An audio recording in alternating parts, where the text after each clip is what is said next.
El Cairo nunca duerme, solo respira con dificultad bajo el peso del calor y la historia. Desde mi balcón en el barrio de Zamalek, el Nilo parece una serpiente de mercurio oscuro que lo corta todo a la mitad. Llevo 15 años en este juego. Damasco me dejó cicatrices en la espalda. Beirut me enseñó a no confiar en el silencio. Pero Egipto me está robando el alma. Mi nombre es Alan. Oficialmente soy un consultor de exportaciones con un pasaporte que dice que nací en Marsella. Extraoficialmente, soy los ojos y oídos del instituto en una ciudad que me odia sin saber quién soy.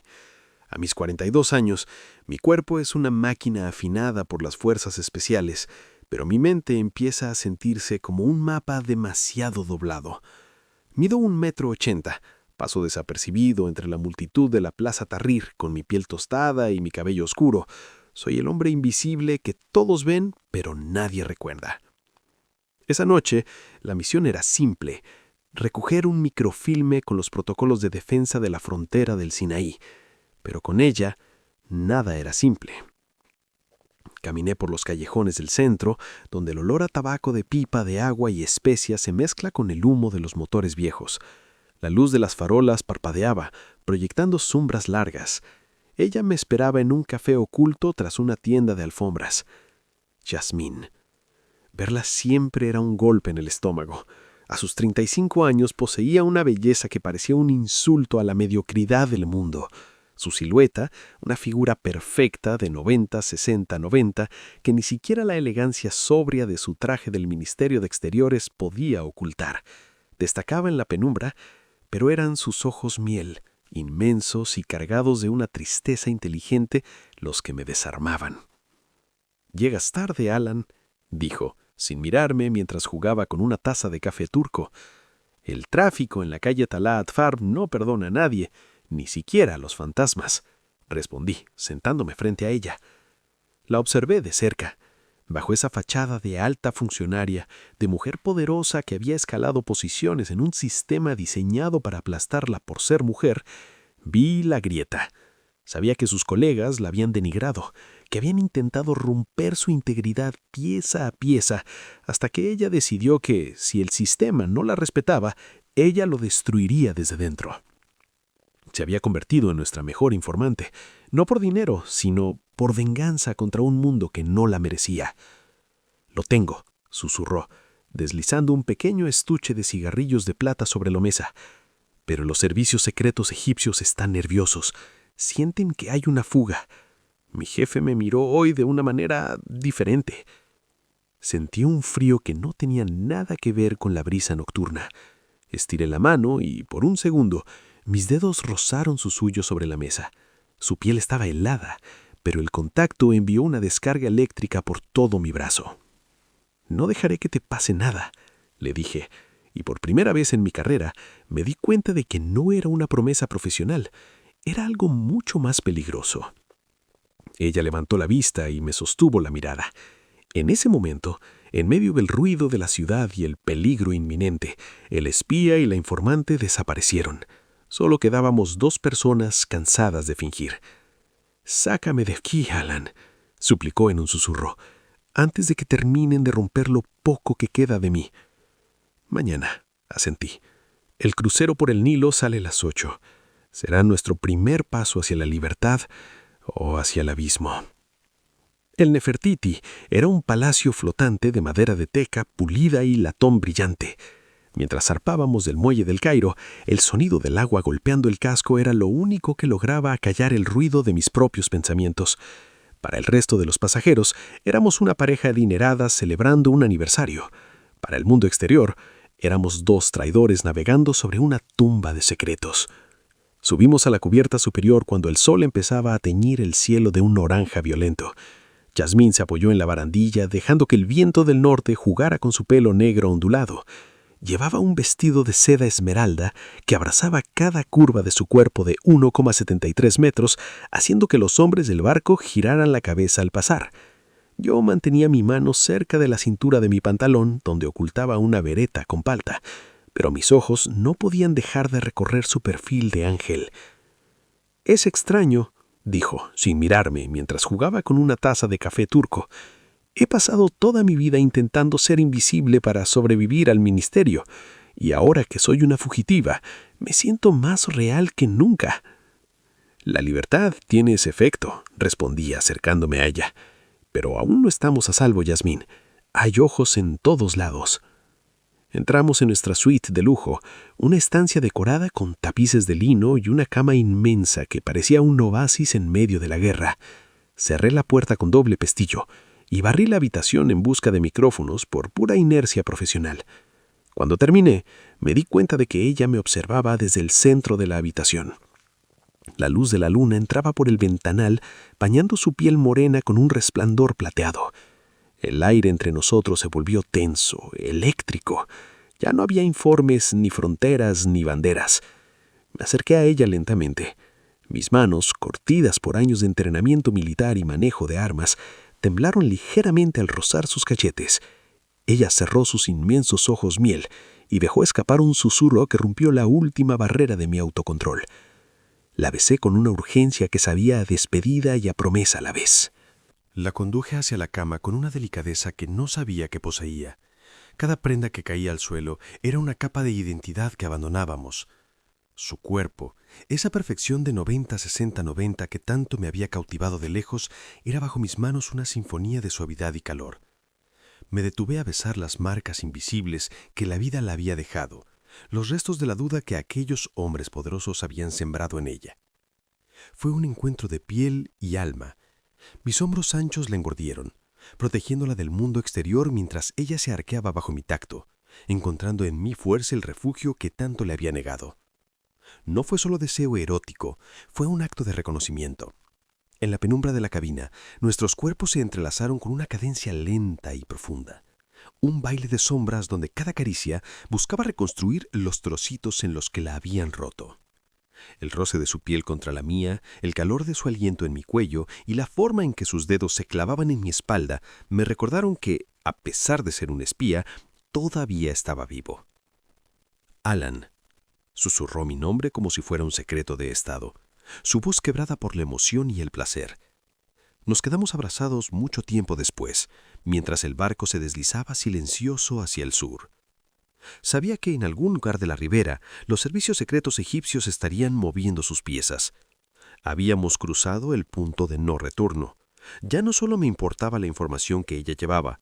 Ahora, su vida era la única misión que estaba dispuesto a cumplir, incluso si eso significaba arder con ella. Mañana llegaremos a las pirámides, dije besando su frente. Disfruta del silencio mientras puedas, Yasmín. El Sinaí nos espera y no será tan amable como este río. El sol de Giza no tiene piedad. Se refleja en la caliza de las pirámides con una intensidad que te obliga a entrecerrar los ojos, pero yo no podía permitirme ese lujo. Mientras caminábamos por la base de la gran pirámide de Keops, mis sentidos estaban en alerta máxima. Llevaba mis gafas de sol oscuras, escaneando la multitud de turistas, camelleros y vendedores ambulantes. Yasmín caminaba a mi lado, ocultando su belleza bajo un sombrero de ala ancha y una túnica de lino que ondeaba con el viento del desierto. Parecíamos dos amantes más fascinados por la eternidad de los faraones, pero bajo el brazo ella apretaba un bolso que contenía los códigos de comunicación de la inteligencia egipcia. «Siento sus ojos en mi nuca, Alan», susurró ella, fingiendo que admiraba a la esfinge. «No es el calor, es el miedo». «Mantén el paso, Yasmín. No mires atrás», le respondí en voz baja, colocando una mano protectora en su espalda. «Si nos detectan aquí, estamos perdidos. No hay dónde esconderse en el desierto abierto». Decidimos perdernos en el laberinto del Cairo Viejo, en Han el-Jalili.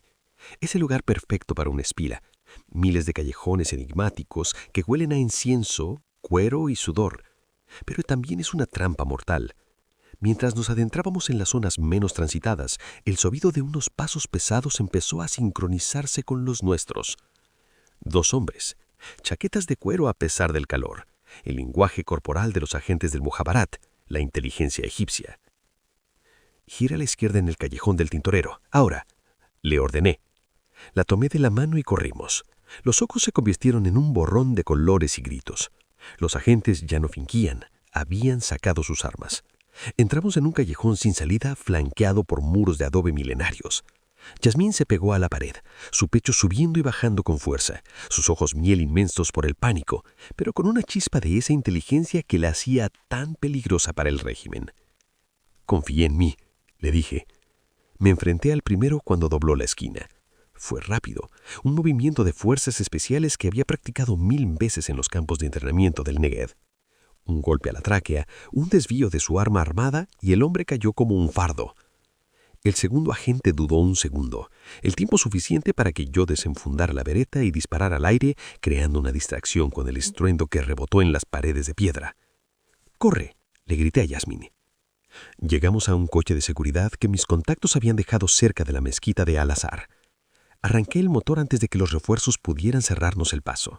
Mientras salíamos de la ciudad a toda velocidad, dejando atrás los minaretes y el caos, vi a Yasmín semblar. No era solo el susto, era la comprensión de que su antigua vida había muerto definitivamente. Aquellos hombres, sus antiguos colegas, habrían disfrutado rompiéndola. «Me han quitado todo, Alan», dijo, mirando por el retrovisor hacia la silueta del Cairo que se alejaba. «Mi carrera, mi honor, incluso mi país». «Te han quitado las cadenas, Yasmín», le respondí acelerando hacia el este, hacia el canal de Suez. «Lo que viene ahora es el Sinaí. Es tierra de nadie, pero es el único camino a casa». «¿A casa?», preguntó ella con una pequeña sonrisa triste. «A Israel, conmigo». El asfalto dejó paso a la arena, y la noche empezó a caer sobre la península. Sabía que el ejército egipcio estaría bloqueando los pasos principales. Nuestra única opción era cruzar el desierto por rutas de contrabandistas beduinos.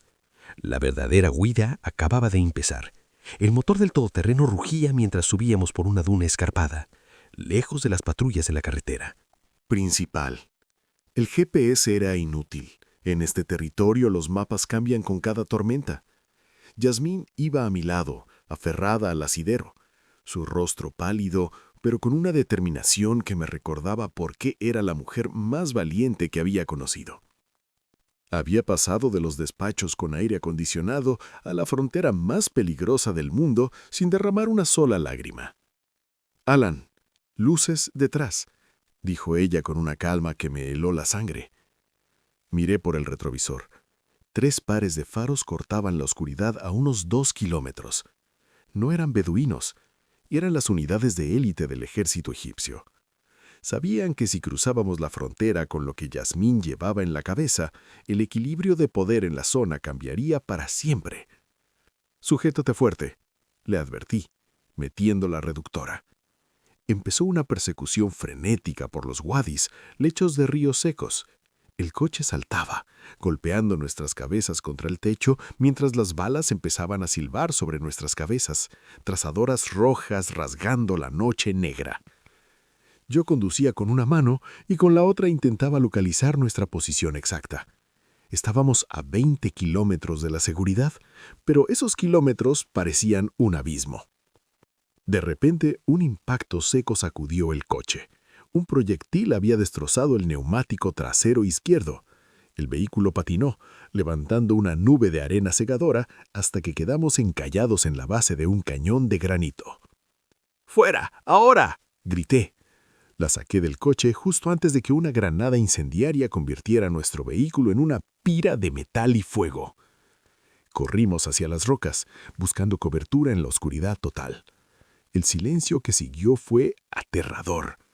Podía oír el latido del corazón de Yasmín, rápido y rítmico, pegado a mi espalda mientras nos ocultábamos en una grieta estrecha. «Alan, si no lo logramos», empezó a decir, con la voz quebraba. La silencié poniendo un dedo sobre sus labios. Estábamos tan cerca que podía oler el aroma de su perfume mezclado con el sudor y el miedo, una fragancia embriagadora incluso a las puertas de la muerte. La estreché contra mí, protegiéndola con mi cuerpo de 1,8 metros, sintiendo cómo sus curvas encajaban perfectamente con las mías, incluso en mitad de un campo de batalla. «Lo lograremos. He salido de peores situaciones en el Líbano con menos motivación que tú», le susurré al oído. Me asomé con cuidado. Los soldados se bajaban de sus vehículos, linternas en mano, registrando el perímetro del coche en llamas. Tenía que moverme rápido. Saqué 2 granadas de fragmentación que había guardado en mi chaleco y una pistola de señales. «Quédate aquí, no te muevas hasta que oigas el trueno», le ordené. Me deslicé por las umbras como el fantasma que me habían enseñado a hacer. Ataqué desde el flanco, aprovechando el resplandor del incendio para cegarlos. Fue una coreografía de violencia necesaria. Disparos precisos, el estallido de las granadas que desorientar a los sobrevivientes y la confusión total. En el caos logré hacerme con uno de sus vehículos ligeros que aún tenía el motor en marcha. Regresé a por ella, levantándola en vilo para subirla al nuevo transporte. Sus ojos miel brillaban con una mezcla de terror y adoración. «A la frontera», rugí, pisando el acelerador a fondo. El sol empezaba a asomar por el este, iluminando las colinas de Eilat a lo lejos. La valla fronteriza de Israel apareció como un miraje de acero. Detrás de nosotros, los refuerzos egipcios lanzaban un último intento. Pero ya era tarde. Había activado la baliza de emergencia del Mossad. Del otro lado, 2 helicópteros Apache israelíes aparecieron sobre las dunas, volando a ras de suelo, intimidando a nuestros perseguidores con su sola presencia. La puerta de la libertad estaba abierta. El cruce de la frontera fue un borrón de luces blancas, gritos en hebreo y el estruendo de los helicópteros que nos cubrían las espaldas. Recuerdo el momento exacto en que mis pies pisaron suelo israelí. Sentí como si una armadura de hierro que llevaba puesta durante 20 años se desintegrara de golpe. Pero mi único pensamiento era ella. Yasmín estaba sentada en la parte trasera de una ambulancia militar, envuelta en una manta télmica silbada que brillaba bajo el sol naciente de Eilat.